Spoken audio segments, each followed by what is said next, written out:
So we'll start with Banglacharan and you can repeat after me. Repeat with me.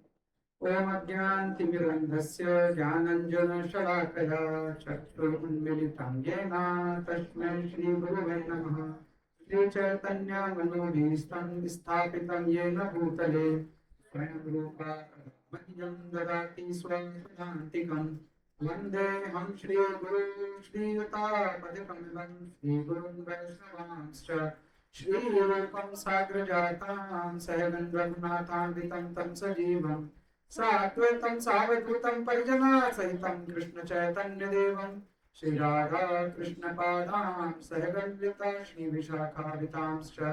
नमः ॐ विष्णुपादाय कृष्णप्रेष्ठाय भूतले श्रीमते भक्तिवेदान्त स्वामिनिति नामिने।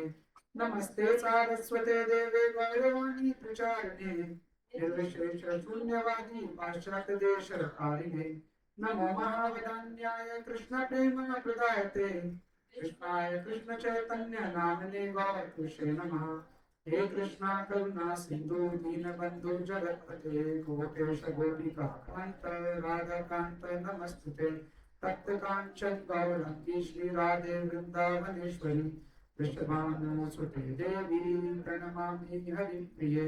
वाञ्छाकल्पतरुभ्यश्च कृपा सिन्धुभ्येव च पतितानां पावनेभ्यो वैष्णवेभ्यो नमो नमः। जय श्री कृष्ण चैतन्य प्रभु नित्यानंद श्री अद्वैत गदाधर श्रीवासादि गौर भक्तवृंद। हरे कृष्णा कृष्णा कृष्णा हरे हरे हरे राम राम राम हरे हरे। मूकं करोति वाचालं पङ्गुं लङ्घयते गिरिं यत्कृपातमहं वन्दे श्रीगुरुदीनतारिणं परमानन्दमाधवं श्रीचैतन्यईश्वरम्। Okay, so today is Ram Navami. Ram Navami है तो हम एक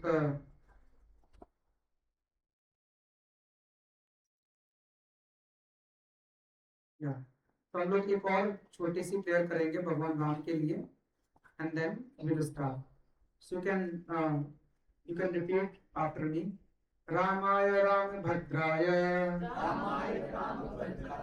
रामचंद्राय वेधसे रघुनाथाय नाथाय सीताय पतये नमः। रामाय रामभद्राय रामचंद्राय वेधसे रघुनाथाय नाथाय सीताय पतये नमः। रामाय रामभद्राय रामचंद्राय वेधसे रघुनाथाय नाथाय सीताय पतये नमः। रामाय रामभद्राय रामचंद्राय वेधसे रघुनाथाय नाथाय सीताय पतये नमः। सो ये जो श्लोक है ना, थोड़ा इसको समझते हैं। तो इसमें डिस्प्ले चला गया क्या? ओके, सो यहाँ पे क्या है, पहला वर्ड है, ये किसी को मालूम है श्लोक के बारे में? व्हाट इज द श्लोक वाले वो? राम जी का प्रणाम है, बट इसका मतलब क्या है? What is the meaning of it? आपने सुना होगा कभी ना कभी, बट इसका मीनिंग क्या है? Anybody knows? किसी को मालूम है? तो कहते हैं राम भगवान के ना अलग अलग संबोधन है, मतलब कैसे लोग बोलते थे। जैसे कि रामाय पता है राम को कौन बोलते थे? रामाय बोलते थे दशरथ जी। तो जब राम को बहुत प्यार से बोलते थे ना दशरथ जी, तो उनको रामाय बोलते थे, राम नहीं बोलते थे, रामाय। राइट? और रामभद्र होते थे जो अयोध्या के ब्राह्मण होते थे ना, वो ब्राह्मण राम भगवान को, राजा राम को वो राम भद्राय बोलते थे, जो अयोध्या के ब्राह्मण थे। तो रामाय और राम भद्राय। फिर इसके बाद आता है ब्राह्मण, क्योंकि ब्राह्मण जो होते हैं ना वो सब कुछ ऑस्पिशियस चाहते हैं, सब कुछ पवित्र चाहते हैं। तो वो क्या करते थे, वो राम भद्राय बोलते थे भगवान राम को। इसके बाद है रामचंद्राय। तो रामचंद्र कौन बोलता था? रामचंद्र बोलती थी माता कौशल्या और केकई। यानी कि कहते थे जैसे भगवान राम का जो चेहरा है ना वो चंद्रमा की तरह है, इसलिए उनको बोलते थे रामचंद्राय। ठीक है, तो पहले कौन बोलते थे? रामाय कौन बोलता था? दशरथ जी। रामभद्राय कौन बोलते थे? ब्राह्मण। कहाँ के? अयोध्या के जो ब्राह्मण होते थे। रामचंद्राय कौन बोलता था? मतलब कौशल्या। और वेद से का मतलब होता था जो वेदों को जानता हो। जैसे हमारे 4 वेद है ना, तो हमारे वेदों को जो जानता हो उसको कहते हैं वेद। वेद से, तो वेद से का मतलब होता है जो वेदों को जानता हो। ठीक है, तो वो राम भगवान की संज्ञा में कहा गया है। राइट, तो ये जो होते थे ना, जो वेदों को जानते थे, ये कौन बोलता था? ये बोलते थे उनके गुरु।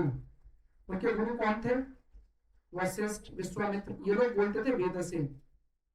राइट, इसके बाद क्या है? रघुनाथाय। तो रघुनाथाय बोलते थे जो उनकी आर्मी होती थी ना, सेना। किसकी सेना? अयोध्या की जो सेना होती थी ना, वो रघुनाथाय बोलते थे।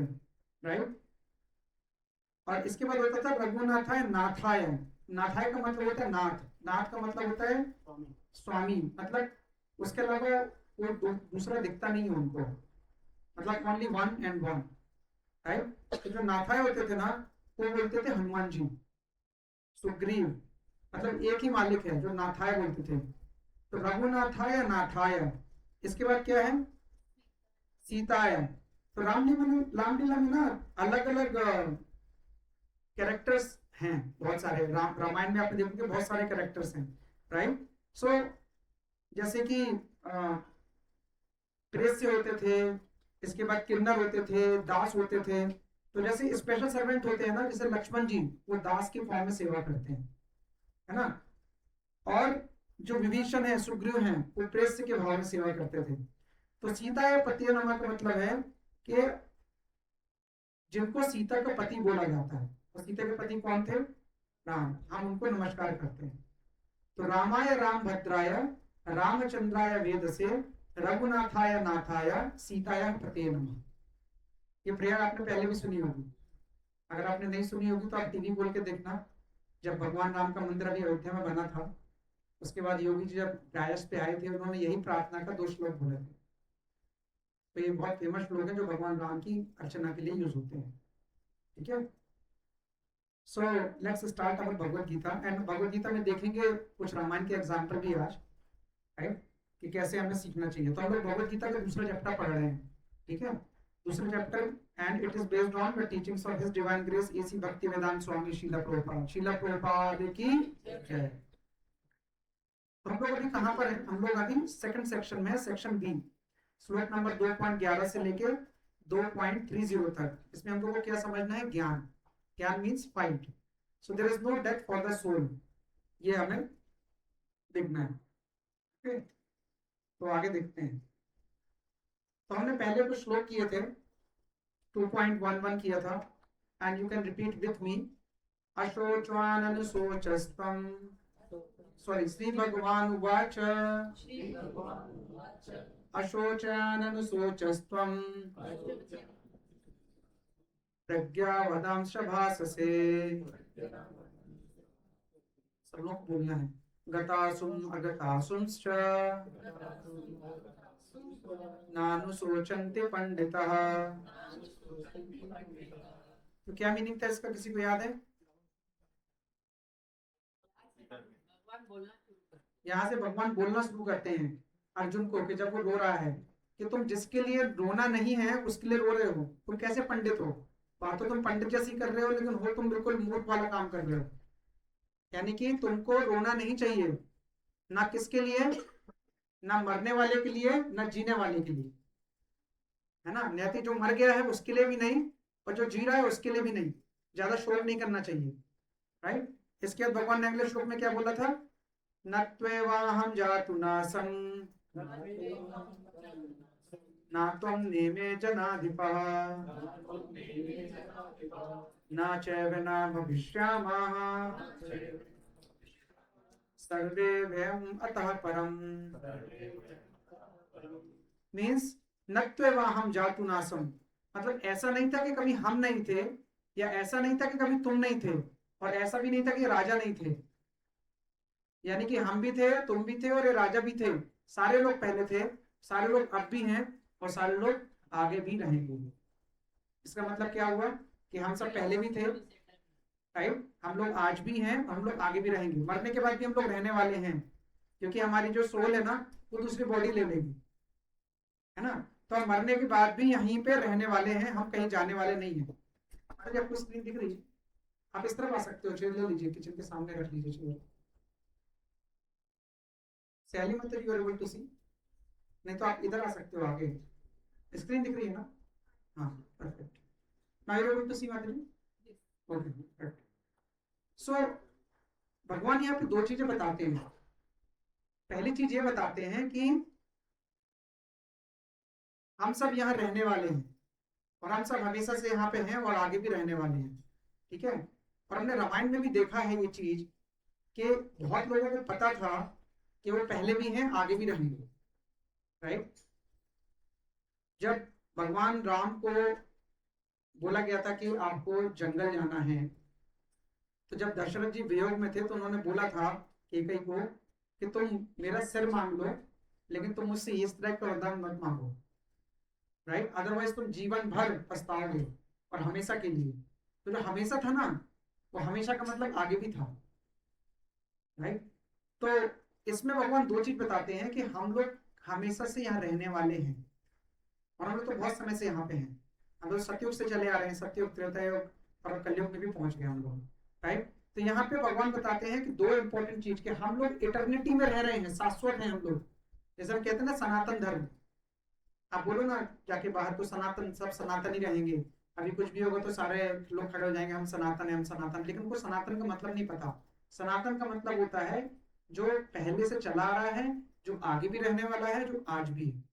मतलब ना तो उसका कोई आदि है, ना उसका कोई अंत है, वही सनातन है, राइट। तो हम सनातन टाइम से हैं, और हम अकेले हैं, इंडिविजुअल हैं, राइट। जैसे हमें दिखता है ना कि हमारे परिवार है, हमारे माता है, हमारे पिता है, हमारी वाइफ, हमारे हस्बैंड, हमारे बच्चे, हमारे रिश्तेदार, हमारा बॉस, हमारी कंपनी, हमारी जॉब, ये सब कुछ है। लेकिन एक्चुअली सब कुछ परमानेंट नहीं है। आपकी मृत्यु के बाद सब रीसेट हो जाएगा, राइट। सो फिर से वही कहानी शुरू होगी रीसेट होने के बाद। तो ये हम इंडिविजुअल हैं, इंडिविजुअल रहने वाले हैं, और आगे भी इंडिविजुअल ही रहेंगे, राइट। फिर हमने आगे श्लोक देखा था, कौन सा? देहिनोऽस्मिन् यथा देहे कौमारं यौवनं जरा तथा देहांतर प्राप्तिर् धीरस्तत्र न मुह्यति। यानी सबको पता है कि पहले हम क्या होते हैं, हमारी जो बॉडी है वो चेंज होती रहती है। हम अभी भी चेंज हो रहे हैं, हम बचपन से भी चेंज हो रहे हैं। बचपन की फोटो देखेंगे, अभी की फोटो देखेंगे तो चेंज दिखेंगे हम लोग। आगे से 10 साल बाद देखेंगे तो कुछ और चेंज दिखेगा, राइट। तो हम में जो चेंज है ना, वो चलते रहेगा। तो पहले हम बच्चे होते हैं, फिर हम बड़े होते हैं, फिर हम बूढ़े होते हैं, फिर हम मर जाते हैं। तथा देहांतर प्राप्त, लेकिन देह का अंत होने के बाद जो भी शोक नहीं करता, धीरज तत्र न मुह्यति, उसको धीर व्यक्ति बोला जाता है ना। That is the understanding. तो हमें अर्जुन को बताया जा रहा है कि देखो, तुम भीष्म को, द्रोण को मार के कुछ बुरा नहीं कर रहे हो, उनके लिए फायदा कर रहे हो। क्योंकि हर आदमी जवान रहना चाहता है, कोई बुरा होना नहीं चाहता। Nobody wants to be elder और के ओल्ड एज में जाए, क्योंकि बहुत पेनफुल होता है। आपको सुनाई नहीं देगा, आपको दिखाई हो सकता ना दे, चश्मा लग जाए, आपको चलने में तकलीफ हो, सबको होने वाला है, मुझे भी होगा, राइट। तो ये सबके साथ है, सबकी बॉडी में चेंज होने वाला है। तो तथा देहांतर प्राप्त है, लेकिन देह का अंत होने के बाद भी देखो कौन है, हाँ बुला तथा देहांतर प्राप्ति धीरज तत्र न मुह्यति, लेकिन जो देहांत होने के बाद भी धीर व्यक्ति शोक नहीं करता। Nobody should lament on this. Okay, fine. Then the next श्लोक था हमारे पास, हमने पिछली क्लास में किया था, and this is we will go slightly again deeper. मात्रा स्पर्शास्तु कौन्तेय शीतोष्ण सुख दुःखदा आगमा अपानियो अनित्यस्य त्वं तितिक्षव भारत। राइट। सो मात्र स्पर्श, मात्र स्पर्श का मतलब क्या होता है? इसका स्पर्श, मात्र स्पर्श नहीं, माँ का स्पर्श नहीं है। वो जी लास्ट क्लास में आप नहीं थे लास्ट क्लास में। माँ का स्पर्श नहीं, मात्र स्पर्श मीन्स सेंसेस का इंटरेक्शन। तो पिछली बार हमने बात की थी 15 चीजें होती हैं, है ना? 5 हमारे सेंसेस होते हैं। किसी को याद है कौन कौन से होते हैं? 5 knowledge acquiring senses, 5 ear, 5 perception, action and subtle. Perfect. ये ज्ञानेंद्रियां होती हैं, जैसे हमारे कान, हमारी स्किन, हमारी आंखें, हमारी जीभ और हमारी नाक। ये 5 चीजें क्या होती हैं? ज्ञानेंद्रियां। यानी इनको कहते हैं परसेप्शन। इनसे हम देखते हैं, समझते हैं, चीजों को ऑब्जर्व करते हैं, है ना? जैसे आप कोई चीज गर्म छुओगे तो आपको पता चलेगा गर्म है, कोई ठंडी चीज छुओगे तो आपको पता चलेगा। यानी ये हमें बताती है कि चीजें कैसी हैं बाहर। 5 चीजें बॉडी में होती हैं, ठीक है।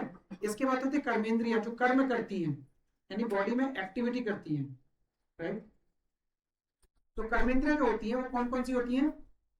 माउथ, हमारे हाथ, हमारे पैर और हमारे एक्सक्रीटरी सिस्टम, जिससे मलमूत्र निकलता है, एंड रिप्रोडक्टिव सिस्टम, जिससे बच्चे पैदा होते हैं, राइट। तो ये होती है कर्मेंद्रियां। इसके बाद लास्ट होता है तन्मात्रा। तन्मात्रा का मतलब क्या होता है?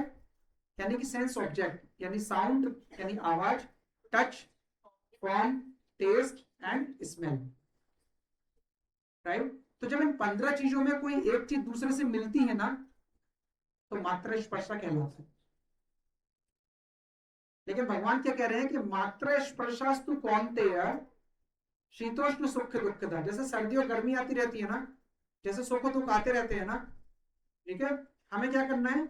हमें इनको सहन करना है, हमें इनको टॉलरेट करना है।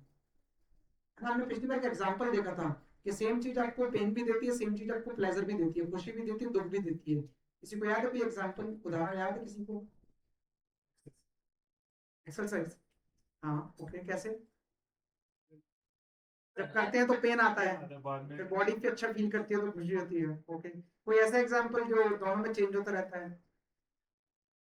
जैसे आप, आपको अभी आप गर्म पानी देंगे तो आपको अच्छा नहीं लगेगा, लेकिन वही गर्म पानी आप ठंडी में पियोगे तो आपको अच्छा लगेगा। तो आप भी वही हो, पानी भी वैसे ही गर्म है, लेकिन आपका जो है एक्सपीरियंस, अनुभव बदल रहा है। तो भगवान यही तो बता रहे हैं। भगवान क्या कह रहे हैं कि मात्र स्पर्शास्तु कौन्तेय शीतोष्ण सुख दुखदा। यानी कि सर्दी और गर्मी जिस तरह से आते हैं, सुख और दुख जिस तरह से आते हैं, आगमा अपानियो नित्यस्य, यानी कि आएगा ही आएगा, लेकिन आपको ये समझना है कि अनित्य है। नित्य का मतलब क्या होता है? Regular, right. जैसे हम नित्य कर्म करते हैं, हम नित्य नहाते हैं, नित्य खाते हैं, नित्य सोते हैं, नित्य मतलब डेली काम करते हैं, राइट। ये भगवान क्या कह रहे हैं? अनित्य है, ये अनित्य है, आएगा भी जाएगा भी। तो आगमा अपानी अनित्य से त्वम तितिक्षु भारता। तितिक्षु का मतलब होता है सहन करो, टॉलरेट करो, इसको टॉलरेट करो। तो अभी जो अर्जुन था ना, वो अर्जुन को कौन सी प्रॉब्लम हो रही थी? ग्रॉस बॉडी की कि सटल बॉडी की? सटल बॉडी की, दिमाग की प्रॉब्लम हो रही थी। दिमाग से सोच रहा था मारूंगा तो मर जाएंगे, और मर गए तो मेरा क्या, एंजॉय कैसे करेंगे, राइट, पाप लगेगा मुझे। तो वो कह रहे हैं कि ये सब आगमा अपानियो अनित्य से है, राइट। यानी ये आगमा का मतलब होता है एपियर होना, अपानिय का मतलब होता है डिसअपियर होना, अनित्य का मतलब है नॉन परमानेंट, राइट। इसलिए उसमें क्या करना है? हमें शोक नहीं करना है। धीरज तत्र न मोहयति, सॉरी, तम तितिक्षु भारत है, यानी भारत क्या करना है? तुमको सहन करना है। यहाँ पे 2 चीज हैं, अर्जुन के 2 नाम भी आ रहे हैं इस श्लोक में, किसी ने नोटिस किया?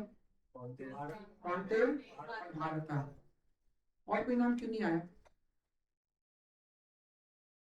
पार्थ सारथी बोल सकते, पार्थ बोल सकते थे, गुना केस बोल सकते थे, लेकिन कौन्तेय और भारत ही क्यों बोला?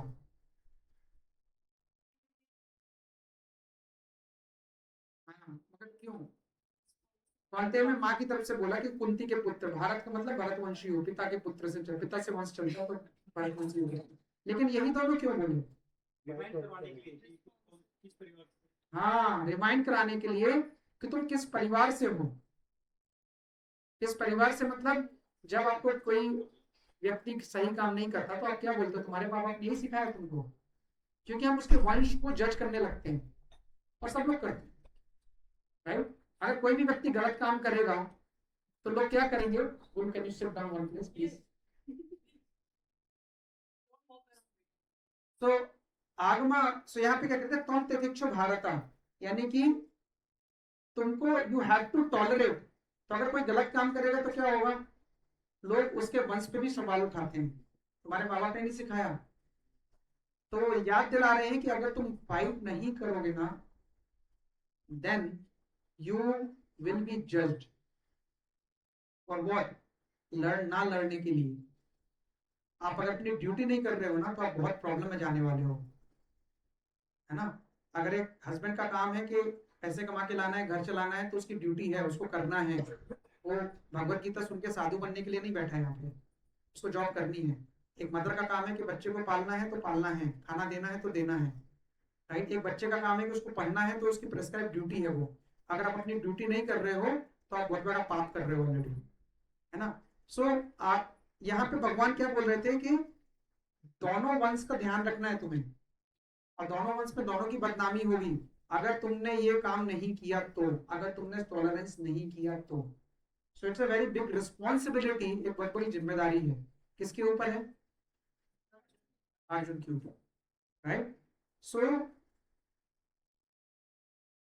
आगे चलते हैं। सो हमने एक बार बात की थी कि हम लोग को सहन होता क्यों नहीं है, हम टॉलरेट क्यों नहीं कर पाते। याद है किसी को? क्या वजह है, 3 वजह जो हम टॉलरेट नहीं कर पाते। हाँ, क्योंकि हम भूल जाते हैं कि हम कंट्रोलर नहीं हैं, हम नियंत्रक नहीं हैं। हम हर चीज को नियंत्रण नहीं कर सकते, हम हर चीज को संभाल नहीं सकते। चीजें हमारे हिसाब से चलेंगी या नहीं चलेंगी, राइट। और हो सकता नहीं भी चले। तो हम ऐसा नहीं कि हम प्लान नहीं करेंगे। एक बार क्लास ऐसे ले रहा था मैं, तो मैंने बताया कि हम लोग कंट्रोलर नहीं है। तो भगवान जी, फिर विश्व प्रभु जी, वी शुड नॉट प्लान। हम तो कोई प्लान ही ना बनाए, ट्रेन आएगी तो बैठ जाएंगे, टिकट कटाने की क्या जरूरत है। नहीं नहीं, आपको अपना प्लान बनाना पड़ेगा। लेकिन अगर चीजें आपके प्लान से हिसाब से ना हो तो आपको परेशान नहीं होना है। आपको ये सोचना है कि आपके ऊपर भी एक ताकत है और उसके हिसाब से प्लान चल रहा है। जैसे बच्चे प्लान बनाते हैं ना, कि सुबह उठेंगे तो खेलने जाएंगे, और मम्मी पापा को काम आ जाता है, कहते नहीं नहीं चलो इधर जाना है। बच्चे सोचते हैं यार ये तो हमारा तो प्लान ही चौपट हो गया, वो थोड़ा रोते चिल्लाते हैं। लेकिन माँ बाप जो प्लान बनाते हैं वो चलता है, और उसमें उनका ज्यादा फायदा होता है, तभी माँ बाप ने वो प्लान बनाया होता है, क्योंकि वो ज्यादा अच्छे से समझते हैं सिचुएशन को।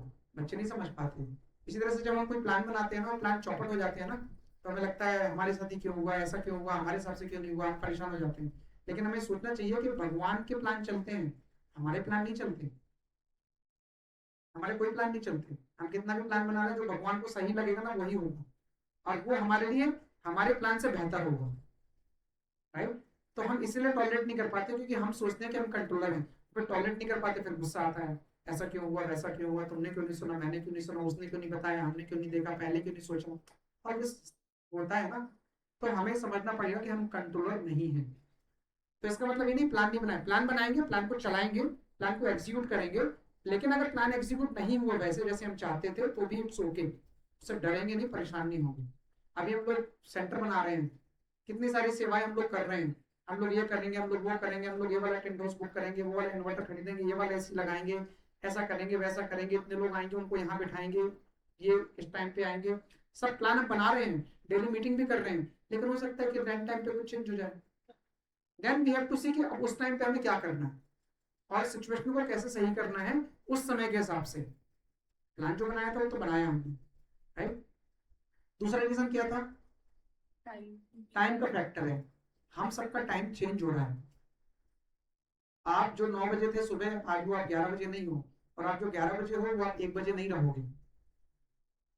हर मोमेंट आपकी बॉडी भी चेंज हो रही है, और हर मोमेंट आपका सटल बॉडी भी चेंज हो रहा है, आपका माइंड भी चेंज हो रहा है। आप क्या देखते हो, क्या सुनते हो, क्या समझते हो, वो भी आपका चेंज हो रहा है, राइट। लेकिन एक चीज कांस्टेंट है, एक चीज निश्चित है, वो क्या है? सोल। सोल फिक्स है, वो बिल्कुल फिक्स है, एक सिंगल कंटिन्यूस लाइन में चले जा रहा है, राइट। और तीसरी वजह क्या है कि हम लोग टॉलरेट नहीं कर पाते, सहन नहीं कर पाते कोई चीज, क्योंकि त्रय ताप है। त्रय ताप कौन से हैं? आध्यात्मिका और आदि भौतिक, आदि दैविक। किसी को पता है आध्यात्मिका क्या होता है?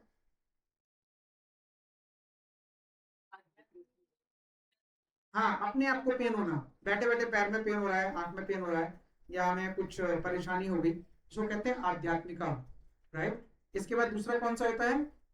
आदि आदि भौतिक, आदि भौतिक का मतलब क्या होता है? भौतिक चीजों से, किसी ने काट लिया, कुछ परेशानी हो गई, एक्सटर्नल चीजों से। और आदि दैविक का मतलब जैसे नेचुरल कैलामिटी, अभी आपका तूफान आ गया, आंधी आ गई, पानी बरस गया, ये सारी चीजें कौन सी होती हैं? आदि दैविक। तो ये 3 तरह के ताप होते हैं ना, इनको कहते हैं त्रय ताप।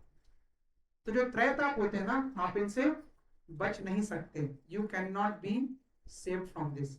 अभी सुनामी आ गया, अगर सुनामी आ गया तो सुनामी से बच सकते हो? नहीं बच सकते, आप कुछ नहीं कर सकते, राइट? अगर आदि भौतिक, अगर किसी ने आपको डैमेज कर दिया, आप कितना भी चाहो कुछ ना करो, कितने सारे मॉस्किटो रिपेलेंट लगाओ, इतनी सारी जालियां लगाओ, मच्छर काटता है तो मलेरिया हो जाता है ना? घर में सब कुछ ठीक है, बाहर गए मच्छर ने काट लिया, क्या करोगे? उसको कहते हैं क्या? आदि भौतिक। और आध्यात्मिक, आध्यात्मिक प्रॉब्लम हम सबको होती है। बैठे हैं, दिमाग में कोई चीज चल नहीं रही तो टेंशन आ जाएगी, अपने आप ही आपका शरीर बुरा होगा तो आपको इधर उधर पेन हो जाएगा, दैट इज कॉल्ड, उसको क्या बोलते हैं? आदि भौतिक। तो ये 3 होते हैं। और 4 तरह की परमानेंट प्रॉब्लम है। कौन सी प्रॉब्लम है 4 तरह की? जन्म, मृत्यु, जरा, व्याधि। यानी सब लोग पैदा होते हैं, सब लोग मर जाते हैं, फिर सब लोगों को बीमारियां होती हैं, और सब लोग बूढ़े होते हैं, है ना? जैसे नेचुरल थिंग। तो ये 3 चीज की वजह से ना हम टॉलरेट नहीं कर पाते, हम सहन नहीं कर पाते, हमारी सहनशीलता खत्म हो जाती है। We are not able to tolerate the things, है ना? तो मैंने होमवर्क दिया था पिछली बार, कौन करके नहीं लाया? कोई करके नहीं लाया, इसका मतलब सब लोग करके लाए। ओके, तो हमने बोला था श्लोक नंबर 13 और श्लोक नंबर 14 का आप लोग प्रॉपर पढ़ के आएंगे। आप लोग पढ़ के आए सब लोग? ओके, किसी को शेयर करना है? Anything, anybody want to share? Yes माता जी। हाँ,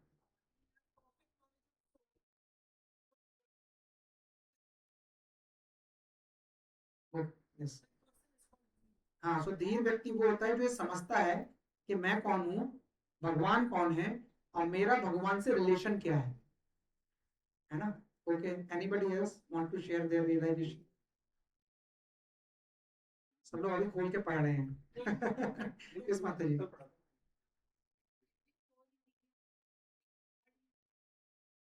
every soul is individual and God is different. ये मतलब इसमें नहीं था, ये 12th में था, 13 14 में नहीं था। ये individuality and eternity is in 12th, 12वें श्लोक में था। ये कौन होता है? Not infected by the chain.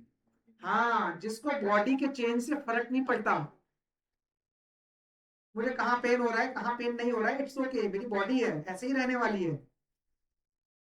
कई लोगों को लगता है कि जब कोई भक्ति में आता है ना, भगवान के साथ जुड़ता है ना, तो उसको पेन नहीं होता, या उसको तो कुछ फर्क ही नहीं पड़ता, या उसको बीमारियां नहीं होती। नहीं, वो सब कुछ होता है, उसको भी होता है।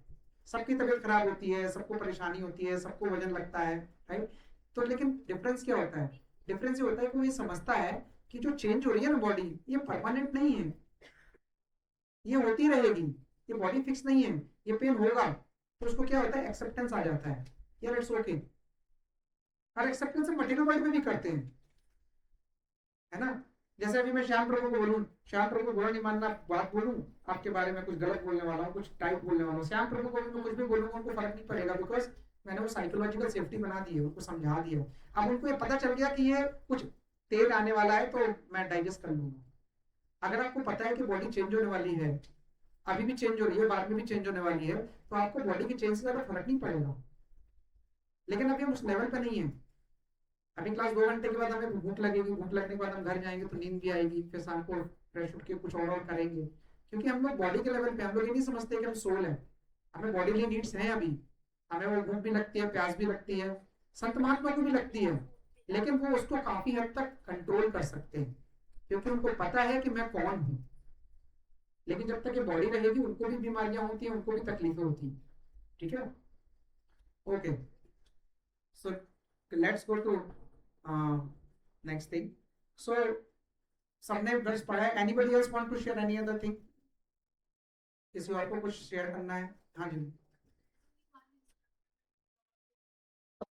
हाँ, there is only one instructor, एक ही गुरु है, भगवान कृष्ण ना, सारे लोग वहीं से सुन के आ रहे हैं। And he is the supreme personality of God है। इसका मतलब क्या है कि वही परम भगवान है। Okay, anybody else? प्रभु जी? हाँ, बोलिए।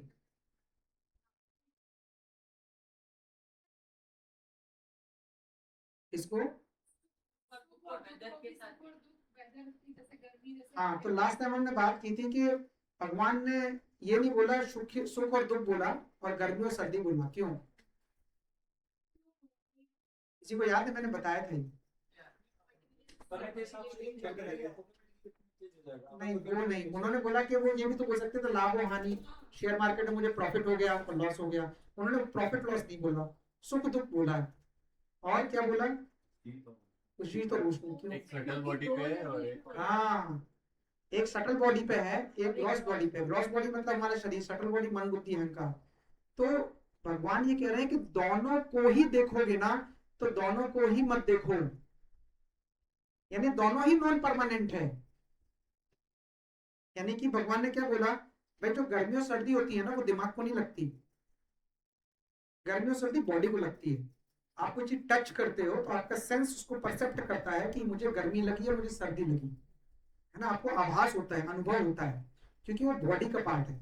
लेकिन जो मन होता है ना, मन को फील होता है कि हाँ यार, मन में मेरे मुझे ऐसा फील हुआ, मुझे अच्छा लगा या मुझे बुरा लगा। तो जो अच्छा और बुरा है ना, वो बॉडी के लेवल पे नहीं है, वो मन के लेवल पे होता है। तो भगवान कहते हैं कि एक ग्रॉस बॉडी के लेवल पे बताया एग्जाम्पल, एक सटल बॉडी के उस पे बताया, और दोनों के बेस पे ये बताया कि आपको दोनों में ही स्थिर रहना है, आपको सेम रहना है ना। अब स्थिर रहने का मतलब क्या है? हमारे घर में कोई मर गया तो नहीं हुए, चलो एक क्वेश्चन 10 मिनट बाद पूछेंगे, आप सिर्फ सोच के रखो, रोना चाहिए कि नहीं रोना चाहिए? हंसेंगे, अरे प्रभु जी ने बोला था धीरज तत्र न मोहयति, मैं नहीं रोऊंगा आज, लेकिन अंदर से तो रोना आ रहा है, बिकॉज फैमिली मेंबर है, व्हाट टू डू, राइट? किसी का कोई पुत्र मर जाए, क्या करेगा? हमारे बच्चों को चोट लग जाती है तो हमें दुख हो जाता है, जाके तुरंत हॉस्पिटल पहुंच जाते हैं, इसको कौन सी दवाई लगा दें, क्या करें, रात को 3 बार उठ के देखेंगे कोई दिक्कत तो नहीं है उसको।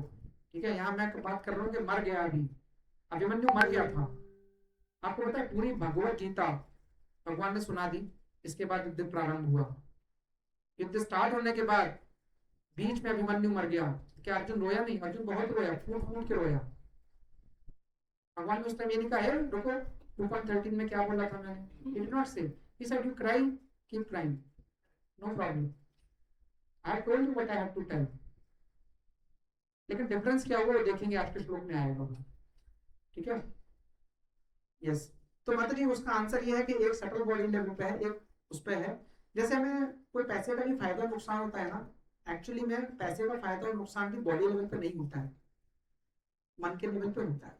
आप कभी सोच के देखना, है ना? आपका 15,000 रुपए का नुकसान हो गया, मान लो आपने कोई सामान खरीदा 1 लाख रुपए का, और आपने उसको 15,000 रुपए का बेच दिया, आपको लगे 85,000 रुपए का लॉस हो गया, और इसके बाद आपको कोई फोन करके बोलेगा अरे अच्छा किया भाई तूने बेच दिया, उतना जो 15 का बिक रहा था ना, उसके बाद अब वो मार्केट में उसका रेट, अभी के डेट में उसका रेट सिर्फ 20,000 रुपए है, तो फिर 15,000 मिल गए, आपको इमीडिएटली खुशी हो जाएगी, oh this is subtle body, ये हमारा मन खेल रहा है जो आप नहीं समझ पा रहे। तो जो ये जो गेम चल रहा है ना, ये सारे माइंड का ही चल रहा है, और माइंड भी मटेरियल है, ध्यान रखिए, माइंड भी मटेरियल है। तो भगवान क्या बोल रहे हैं यहाँ पे? भगवान बोल रहे हैं कि आपको सटल बॉडी से भी बच के रहना है और मटेरियल बॉडी के एक्सपीरियंस से भी बच के रहना है, और दोनों में आपको धीर रहना है। जो आप ये समझ जाओगे तो आपको शोक नहीं होगा, आपको तकलीफ नहीं होगी, ठीक है? ओके, चलिए आगे चलते हैं, आज की क्लास शुरू करते हैं, अभी तक रिवीजन चल रहा था। ओके, सो आप मेरे बात बोल सकते हैं। यम ही न विद्धान्ते एते पुरुषं पुरुषर्षभा सम दुःख सुखम धीरम सो अमृतत्व कल्पते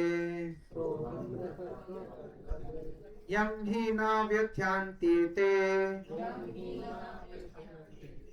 पुरुषं पुरुषर्षभा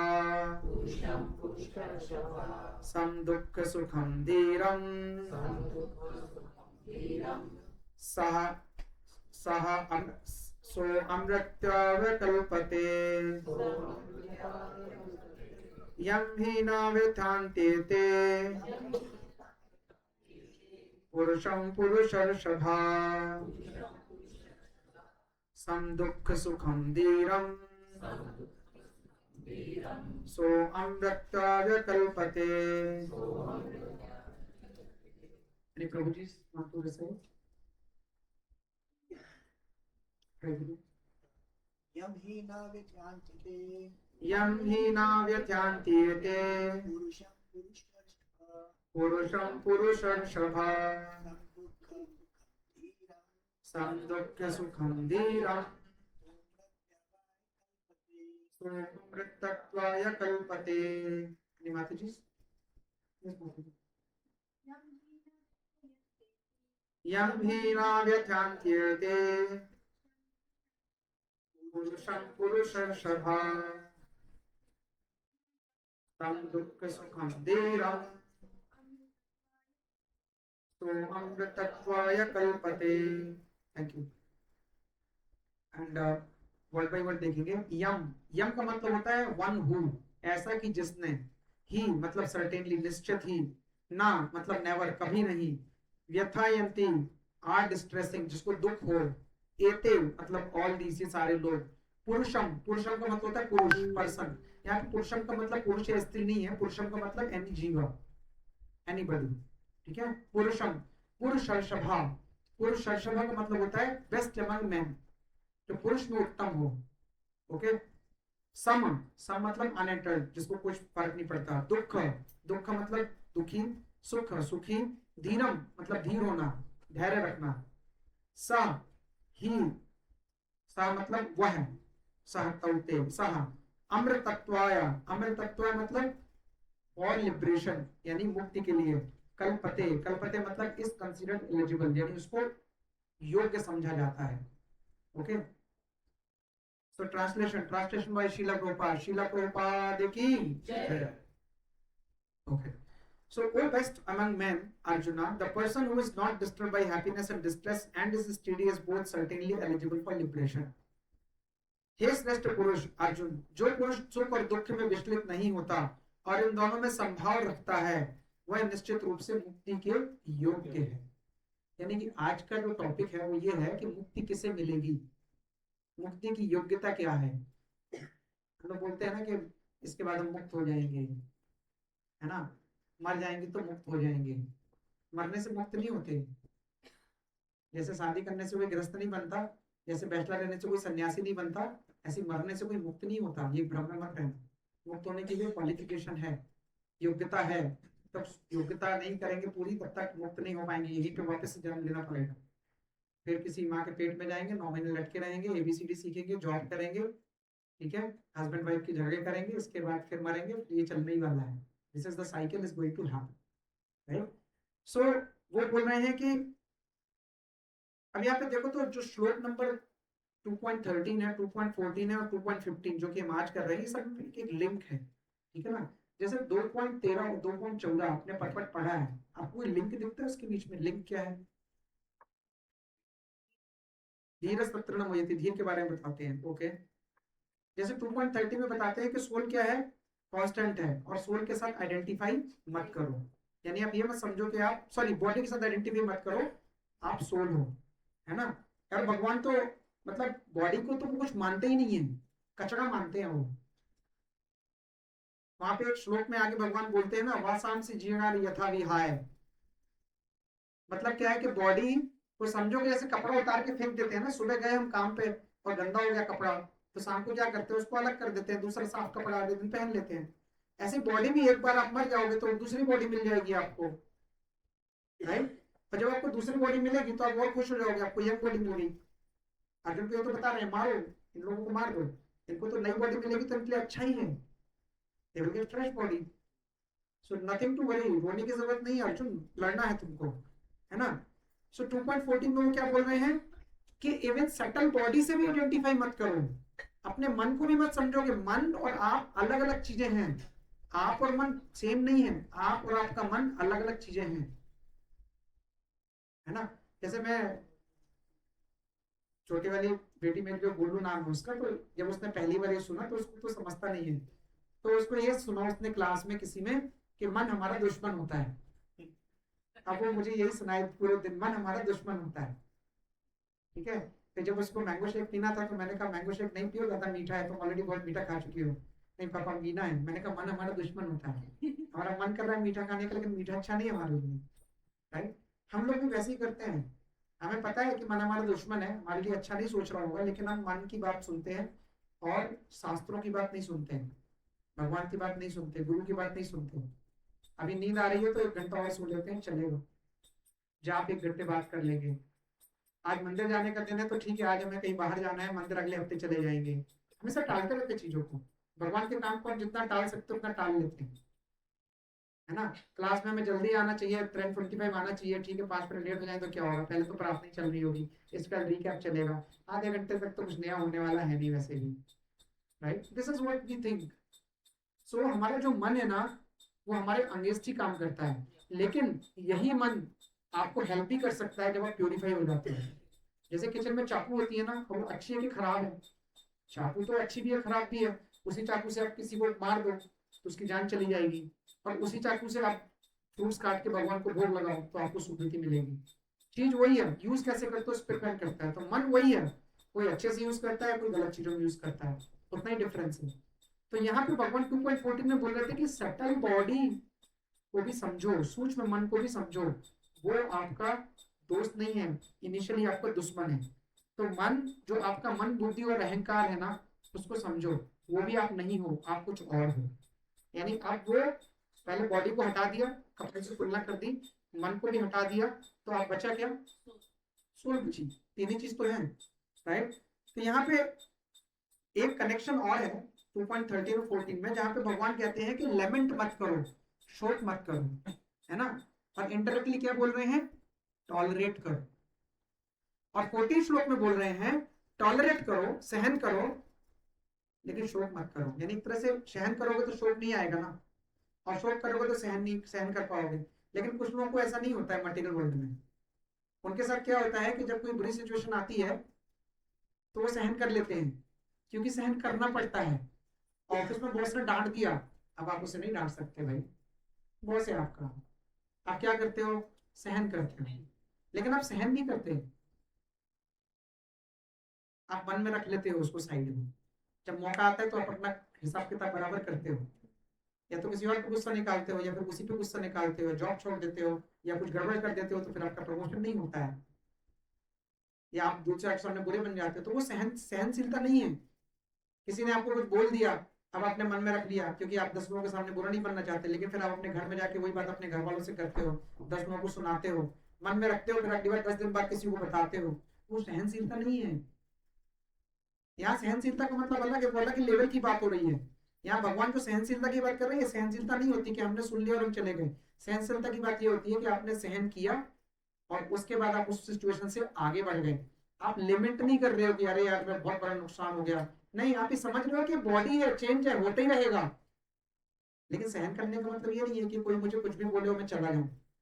आई हैव टू थिंक कि भाई क्यों हुआ, क्या हुआ, इससे मैं क्या सीखूं सिचुएशन से। कंटेम्पलेट करो, आर्टिकुलेट करो, दैट इज द सहनशीलता। राइट, मैंने एक बार आपको बताया था रिएक्शन और रिस्पॉन्स में क्या फर्क होता है। रिएक्शन होता है कि आपने रोड चलते मुझे किसी ने झापड़ मारा, मैंने उठा के पलट के मार दिया उसको, इसके बाद मेरा क्या उसका क्या पता नहीं। लेकिन सोचना क्या है कि मैं रोड पे जा रहा था, मुझे किसी ने झापड़ मारा, तो पहले मैं देखूं मारा क्यों, भाई मेरी गलती थी क्या? नहीं गलती थी तो भी मारा, तो इतने लोग खड़े हैं, 15 लोग खड़े हैं भाई, 20 लोग खड़े हैं, मैं अकेला नहीं लड़ सकता, बाद में निपटूंगा। या भाई क्यों इसने ऐसा किया, मैं कब करूं इसके साथ ऐसा, मेरा टाइम क्या है। वो होता है रिस्पॉन्स करना। तो रिएक्शन और रिस्पॉन्स में ये फर्क होता है। एक समझदार व्यक्ति रिएक्शन नहीं करता, पहले सिचुएशन को समझता है, फिर रिस्पॉन्स करता है अकॉर्डिंगली, जो उसके हित में होता है। अभी वो नहीं देखेगा 15 आदमी खड़े हैं, मार दिया दोबारा से पलट के, फिर और इतना मारा कि वो मर भी सकता है। We have to take a balanced call कि करना क्या है ना। तो हमें ये समझना है कि इसमें क्या बताया जा रहा है। तो कोई एग्जाम्पल याद है किसी को टॉलरेंस के स्क्रिप्चर से, शास्त्रों से, जहाँ पे टॉलरेट किया है किसी ने? परीक्षित महाराज।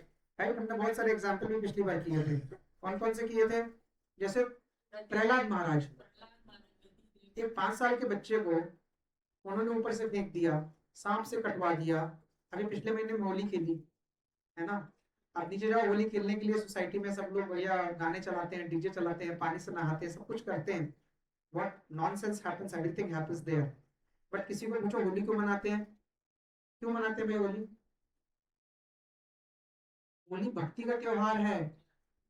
प्रहलाद महाराज बैठे थे और होली का जल गई, और होली का जब जल गई पूरी, तब उसको ये पता चला कि भाई प्रहलाद में क्या है, लेकिन प्रहलाद महाराज को कुछ नहीं हुआ, और उस वजह से हम होली मनाते हैं। लेकिन लोगों को नहीं पता, ना लोग पता करना चाहते हैं। उनको क्या है, डीजे में डांस किया, नहाया धोया, मजा आ गया।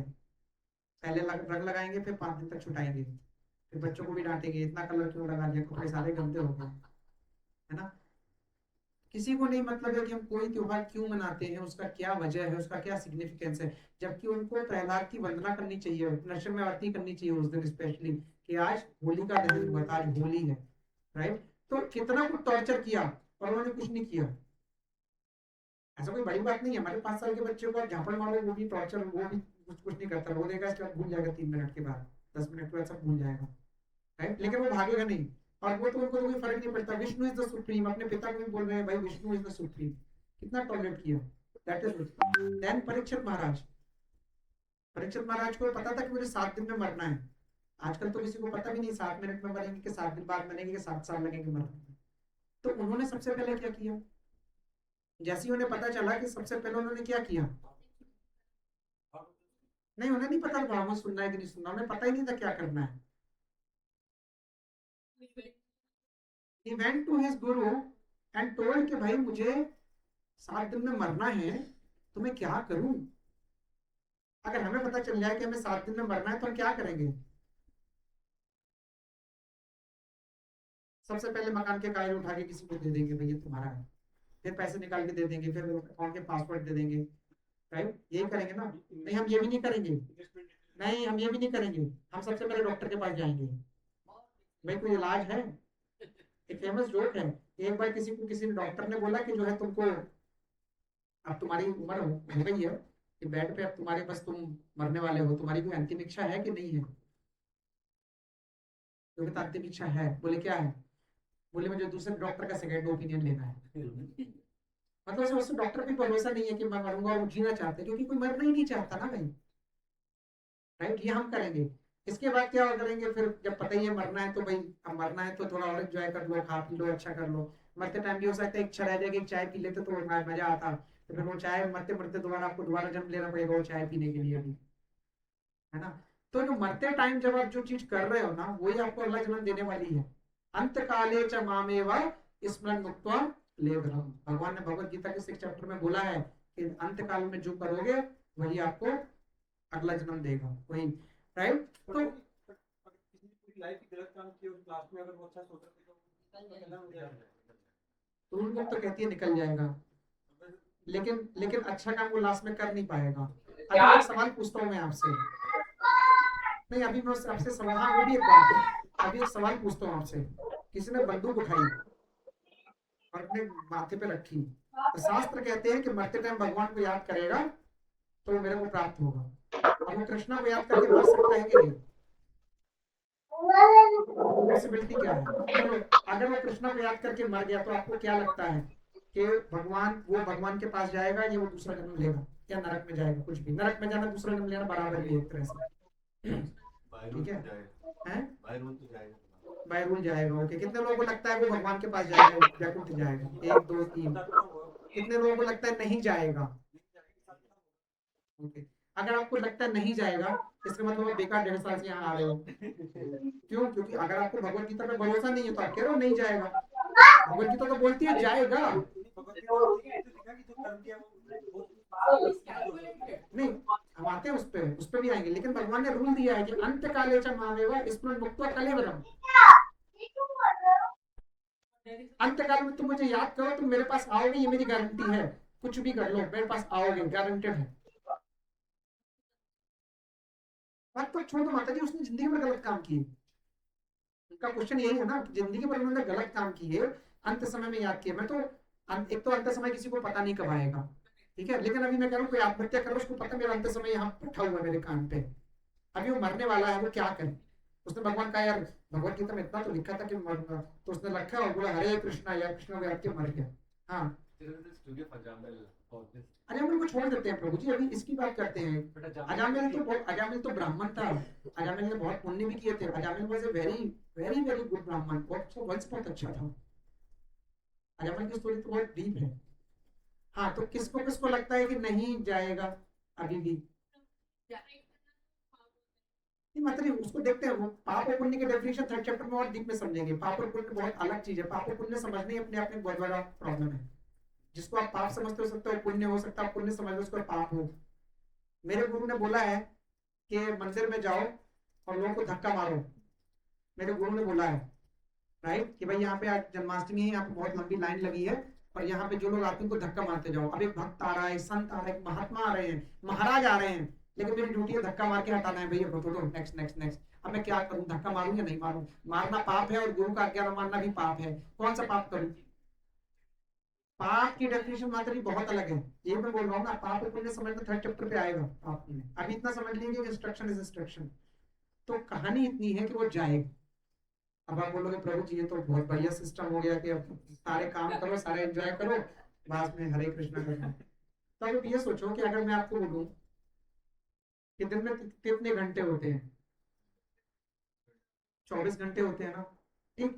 मैं आपको बोलता हूँ 23 घंटे 23 मिनट अगर आप पढ़ाई करोगे, आप एक साल में आईएएस का एग्जाम निकाल सकते हो। स्टेटमेंट है, हाइपोथेसिस है, एक लाइन बोल दी मैंने आपको।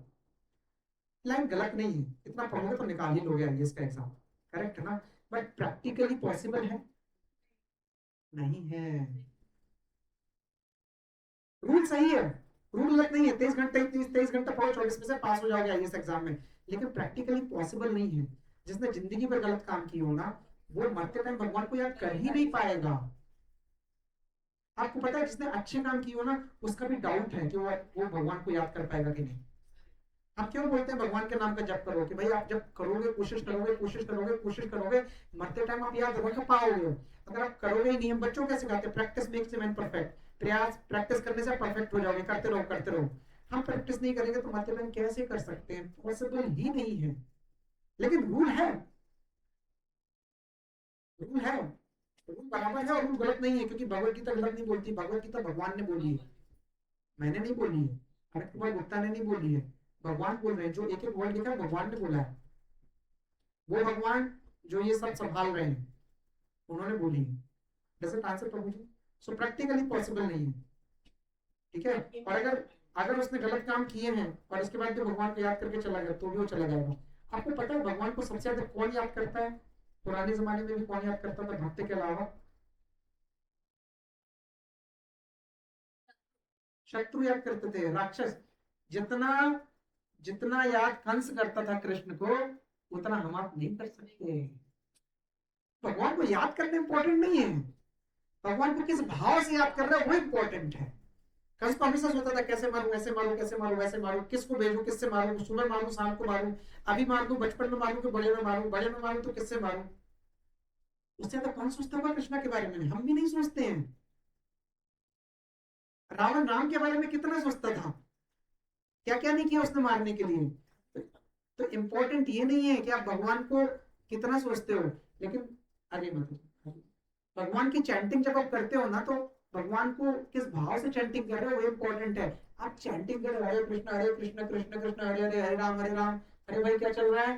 हरे कृष्ण कृष्ण कृष्ण हरे हरे, हरे राम। मोबाइल उठा लिया,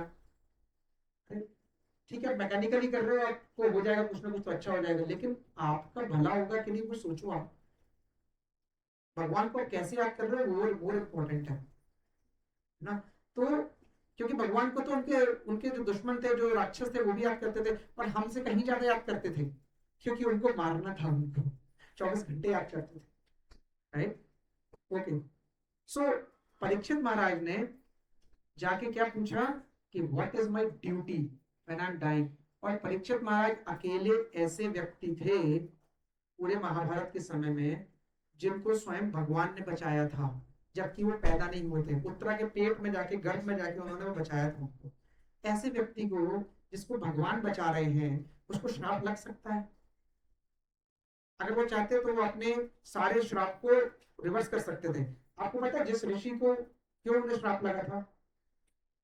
एक ऋषि के गले में उन्होंने सांप डाल दिया था। उसके बेटे ने कौन था वो ऋषि? इसका नाम पता है? शमिक ऋषि, राइट। और उनके जो बेटे थे उनका नाम क्या था? श्रृंगी।